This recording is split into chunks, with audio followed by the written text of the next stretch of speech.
Oh, the moon has come, the day is done, the night has covered up the sun. I have stood so often before you to pray, but I wonder, oh Allah, tell me, what did I do today? Did I remember the words of Al-Fatiha? Did I take time to thank you for all that I have? Did I call on you to guide my way? Tell me, what did I do today?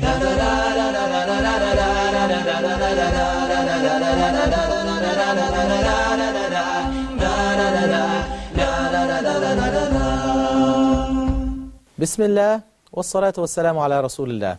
As always, we start in the name of Allah, and we ask that He send His peace and blessings upon His Prophet and Messenger, Muhammad sallallahu alayhi wa sallam. Welcome back to another episode of Back to Basics.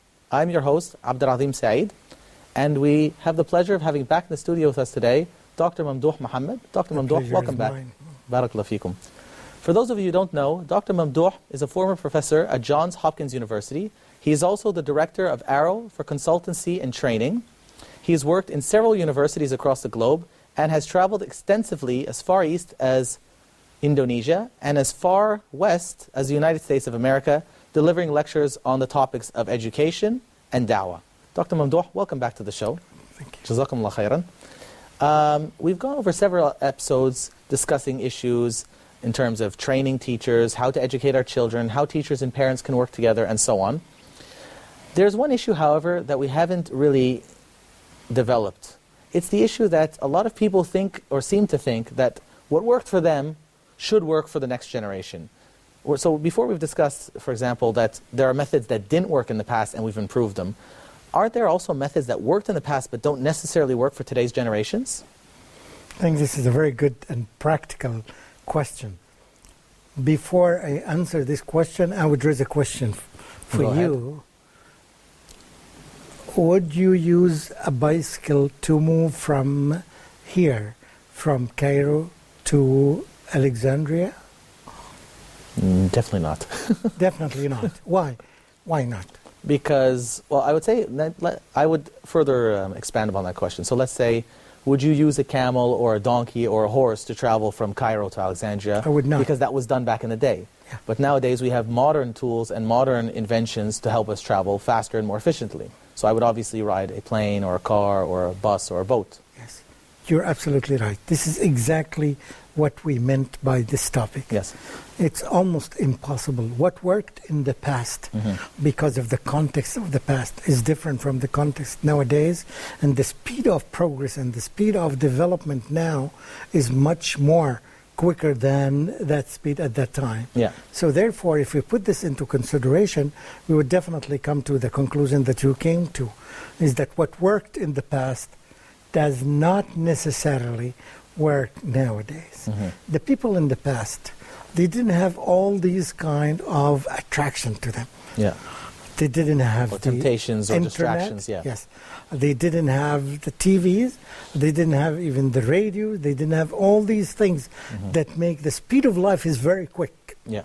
What you can learn in 10 minutes, I'm so sorry, what you can learn in 1 minute now, you could have learned it in the past in 2 hours, 3 hours, 4 hours. One time I presented a research in Zahran University in Dammam in Saudi Arabia. Okay. It was about the use of a surgery about putting a shoulder in the body by using one nail. Okay. The time of the operation was 59 seconds. 59 seconds to fix a nail in the shoulder of a human being. Okay. Try to imagine that. And you can see it by your naked eye. You see the operation 1 time, 2 times, 3 times. It's almost impossible to see something similar to this in the past. So what works now might not have worked well in the past because even the people were not ready to absorb these things. So the same thing happens. Most of us, particularly teachers, and more particularly all teachers, they have the impression that everything which was old is better than what's going on now. No school like the old school. This is a kind of stereotyping, which is not true at all. People think that, let's say that I loved a couple of teachers in the secondary school. They were great teachers at that time. I'm quite sure if I bring them now to schools nowadays, they would never be good teachers. Well, because not only is the process of absorbing information different and more rapid, but the attention span is a lot less than another almost fact that we talk about it now, doctor. The span of people nowadays is much less than. Yes, so they cannot focus. The students now cannot focus, even if you bring Einstein or even if you bring one of the scholars of the Muslims, right? Sheikh Mohamed ibn Abdul Wahab or Sheikh ibn Uthaymeen or Sheikh such as Shuyukh. If you bring them nowadays, they may not be effective as they had been effective in the past. People nowadays in a clip for 2 minutes. And they can't even sit for the 2 minutes. They have to go to the next clip and the next clip. They have to go to the next clip. So because of the change of the context, we cannot use old methods that worked very well with us. And when we say with us, this is the problem, because we are very personal. We think that what we have learned because we had good teachers, what worked with us well, will work with the coming generations well. No. We should change our perspective towards this. Not necessarily at all. In fact, it does not work well. The teacher in the past has to modify himself or herself greatly in order to meet the needs of the students nowadays. And try to see it. When you bring old teachers to teach new generations, they don't fit well. I say that's I agree with you, obviously, but I'd say that even furthermore, we have to apply modern teaching techniques that involve technology more. Yes. Because students grow up with that technology. They grow up with cell phones and tablets and television and so on. You're right. And even television is starting to become kind of a dinosaur in the house. I mean, in their time, they used the technology at their time, like kind of drawing, like giving some objects. They were using, this is considered kind of technology that matched their time. But this is considered now nonsense if you do this. Because it doesn't relate to the students. What relates to the students works very well in teaching them. So we should bring things that they like, things that belong to their generation, not to our generation. And that's why, yes, people and principals should pay attention to this, should focus on all teachers to modify them, to help them consider modifying their own methods of teaching to match the learning styles of the students. Well, one thing that I was actually shocked about, and it just shows that some schools are kind of unwilling to get with the times, and it's not a matter of cost because we're talking about private schools now, and textbooks are one of the highest costs of schools. Yes. Whereas you have, let's say, at some schools in other nations, you have, the textbooks have almost completely been replaced with tablets, modern-day tablets. And the tablet can have the whole textbook in it. It can have activities, it can have notes, it can have educational games and so on. Something you cannot find easily. And it's light and it's transportable and it's easy to take with you. I've had students whose books weigh maybe 30 kilograms. Whose bags weigh 30 kilograms just from all the books that they have to carry every day, when all that could be solved with just one tablet. It's a big burden on the students nowadays. And they're paying for those books yearly. And those books, first of all, those books degrade with time. There's revision, so that means you have to replace the books with the newer versions. Which is very costly. It seems like if schools can't even get that right, how do we expect them to move forward in terms of teaching methods? And the consequences is what worked well in the past does not in the past what worked well is what? Books. Okay, so the modern version would be digital books, and there's more than enough hardware means to carry that for the classrooms, and they're affordable as well. I think the most difficult part is to convince all teachers of this. I think not convince teachers, I think convince the administrations, because some of the schools, they don't want to change. They have their agreements with different publishing companies. They have their own system. It worked for them in the past. They don't know that it doesn't work now. Agreements have beginning and have ends, so we can end the agreement with new agreements, with digital books and something like this. But if we manage to change the perspective of teachers about the nature of the students, how they learn nowadays, I think we would be doing a very great job. And once this happens, it becomes easier for them to communicate with the new generations. And this is our target, because we want to give them the best or the highest quality of education that we can do. We cannot do this without integrating technology in the educational process.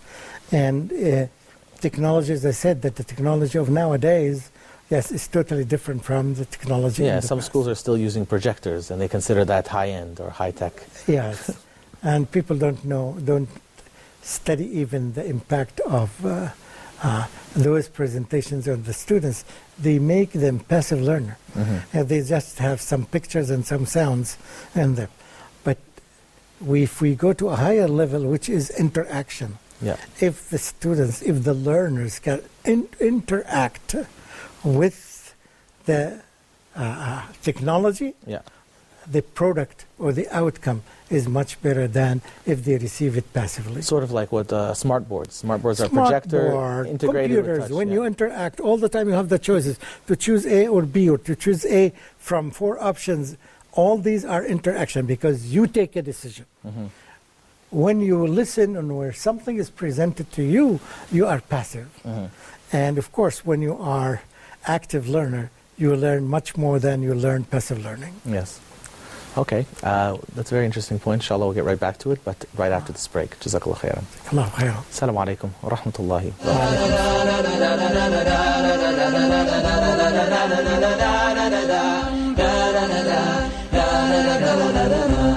أعوذ بالله من الشيطان الرجيم.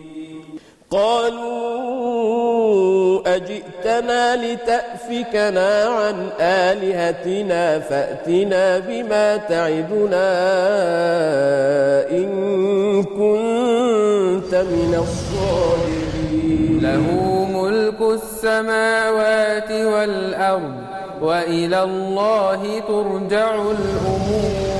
فلما رأوه عارضا مستقبل أوديتهم قالوا هذا عارض ممطرنا بل هو ما استعجلتم به. واذكروا أخا عاد إذ أنذر قومه بالأحقاف وقد خلت النذر من بين يديه ومن خلفه ألا تعبدوا إلا الله إني أخاف عليكم عذاب يوم عظيم. فيهما عينان نضاختان فبأي آلاء ربكما تكذبان فيهما فاكهة ونخل ورمان فبأي آلاء ربكما تكذبان. بلاغ فهل يهلك إلا القوم الفاسقون. Sent from Allah to an angel then to man. That man was Muhammad, the best of creation.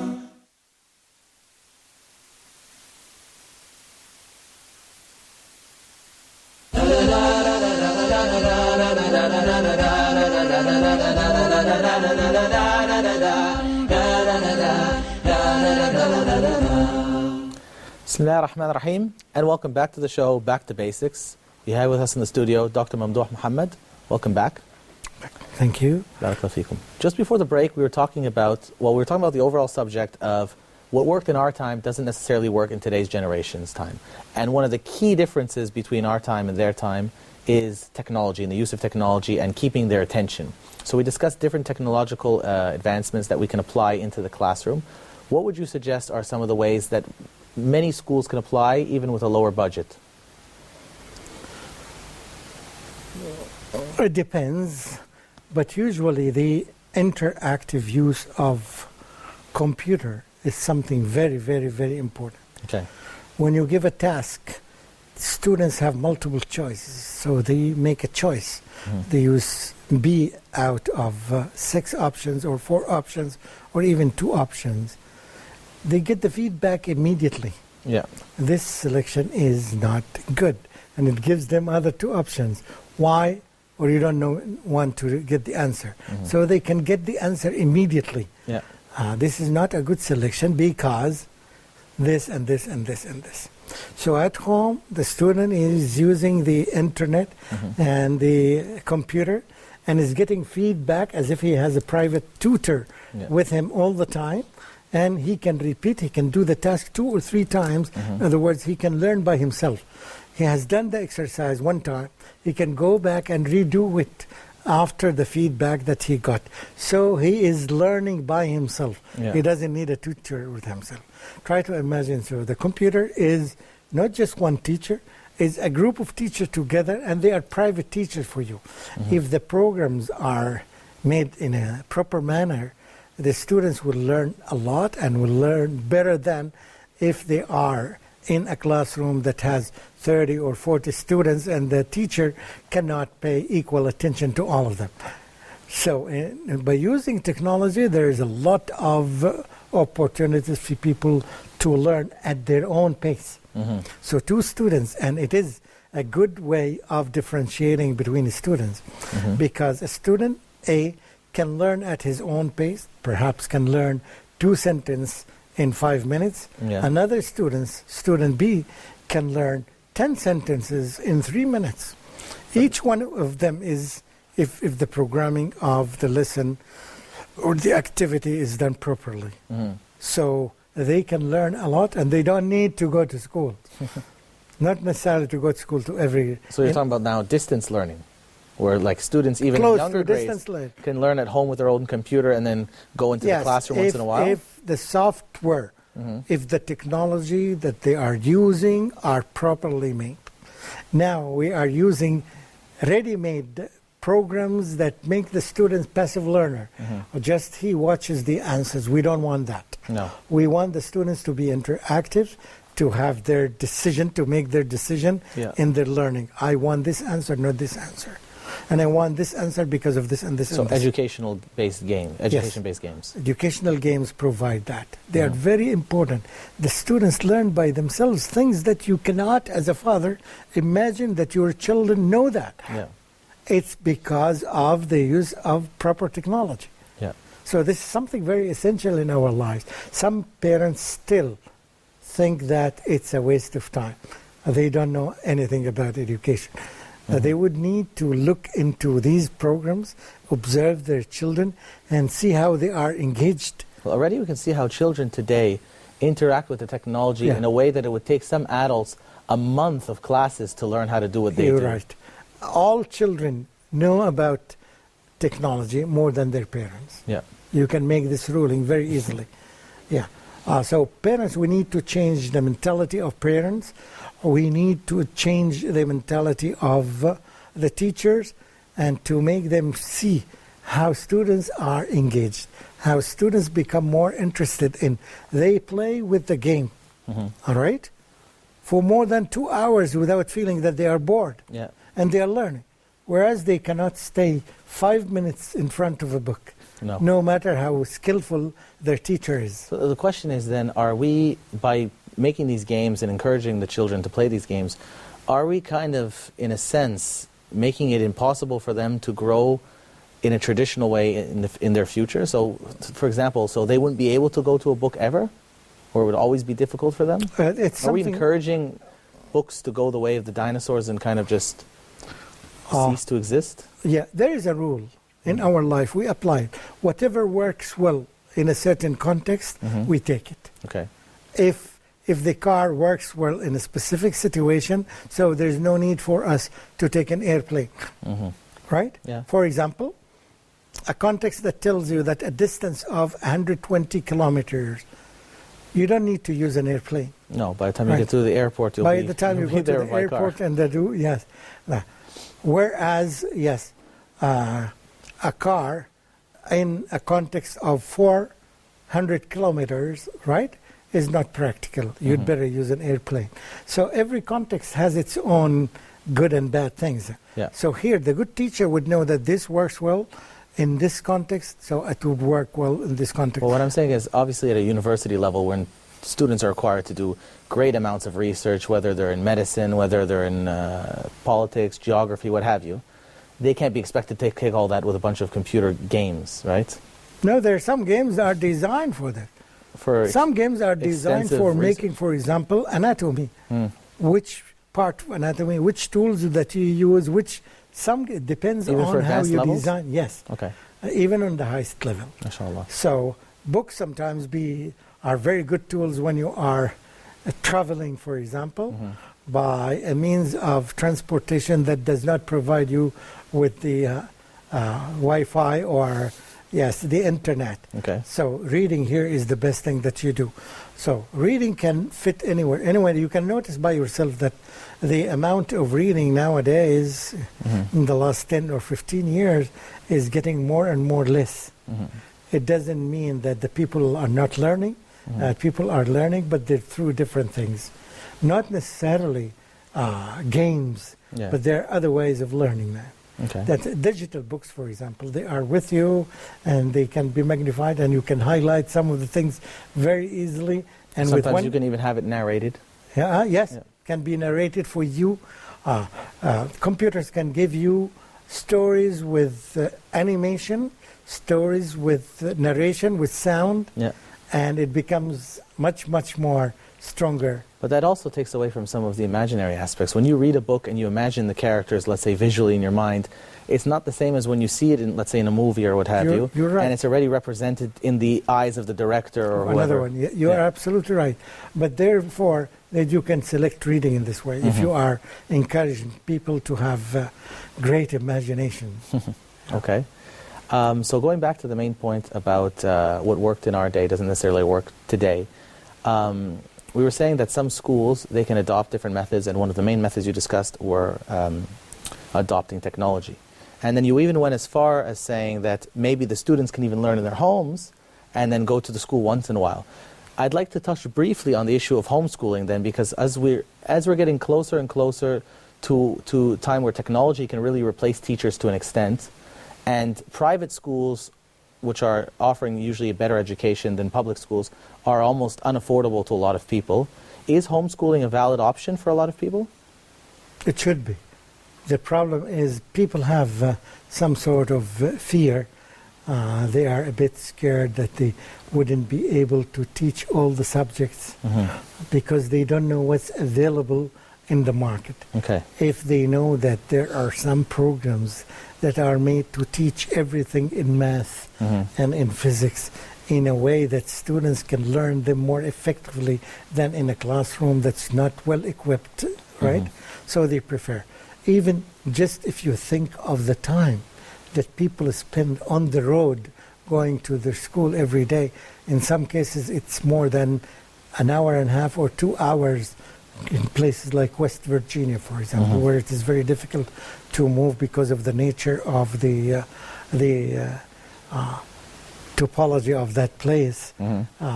So it becomes much easier for you to teach your kids at home and to guarantee even that at least the side effects of co-education and other types of education that may have negative impact on their children.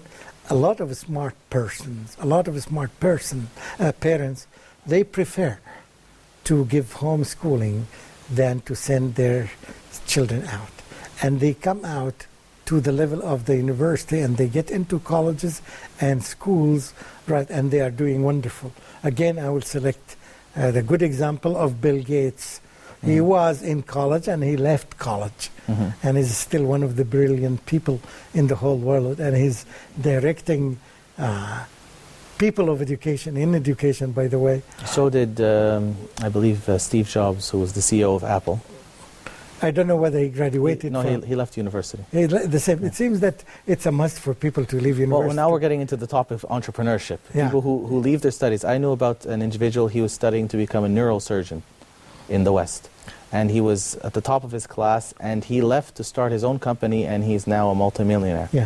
So it's not, success is not dependent on a traditional education. So in other words, you can do homeschooling and your children will be brilliant. the stage fright, the fright of... Well, some people fear the social aspects, but that can be solved by having a bunch of people get together and participate in raising their children together. You're not teaching, when we say that home schooling, you're not isolating them from the society. You're going to live in a cave or a basement or something. Oh, yeah. Some people have this impression, but I think homeschooling now, because many governments discovered that it has very positive effects, so they started adopting this and at least giving equal opportunities. Giving support to the parents who want to do that. Yes, support, yes. This is something very good, and I encourage people in many places that homeschooling is much better than public schooling, for example. The issue of homeschooling goes back to what you mentioned, Jazakumullah khairan, I believe it was in another episode, which goes back to when you're looking for your spouse, when you're looking to get married, look for someone who knows how to raise children or who has an awareness about how to raise children. Some mothers or some fathers don't want to put in the extra time or the effort to homeschool their children. It is a dedication that... Yeah, it is a dedication. It's a good suggestion, and we can end up this episode with this suggestion to parents. Consider... look into it. Look at the resources that exist, because they're incredibly... And read some research about it and see the fruits of it. Yeah, I've known several individuals, including family members, who chose to homeschool their children, and their children came out on top of their peers who were in school, very polite, and because you're also controlling their social environment, so you're not mixing them with any type of student or any type of peer. And then you go on your own field trips, you organize field trips yourself with the other parents, and it's a very viable opportunity, I find. Yes. But it requires dedication, it requires intention. It requires dedication, but also it requires cooperation from a bunch of families. You can't do it alone, it's very hard to do it alone. They can do the job. One of them is specialized in math, the other one is specialized in physics, the third one is specialized in Islamic education, and in this way they can do a very good, because it's a small society. And instead of having a big school, just let me ask you this question. If you have a community of 7 families, 4 students in each class, compare it with some countries where you have 40 students in one class. 60 or 70 students in one class. Just try to imagine the hassle and the negative impact of a class that has more than 40 students in one place versus 4 or 5 students are studying in the same place. Yes, they are very well selected. Because they are from the same social status, and they learn from each other. So don't think that they will be isolated from the society. With that note, we'd like to end, inshallah. But we hope that everyone can take this into consideration, maybe look it up online, see the resources that exist, inshallah, because there are many. We're not saying this is the only option people have, but it is certainly an option for those who are not confident in the public system and can't afford the private system. It's an option for them, especially Muslims who are non-Muslim countries where they don't necessarily feel safe putting their children in mixed non-Muslim schools where they're going to be exposed to ideas that are foreign to Islamic culture and tradition. Anyway, Jazakumullah khairan as usual for coming to our show. And thanks to the viewers for watching. Inshallah, we'll see you in the next one. Barakallahu feekum. Assalamu alaikum wa rahmatullahi wa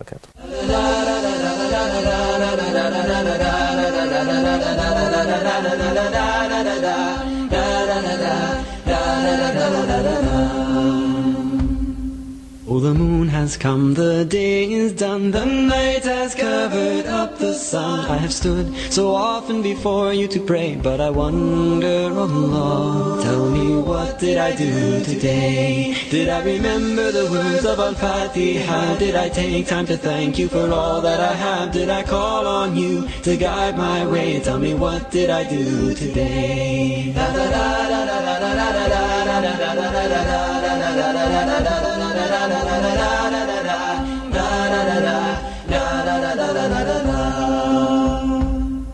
I have whispered to you as I made ruku, Subhana Rabbi Aladi. But was my faith bright or grey? Oh Allah, tell me, what did I do today?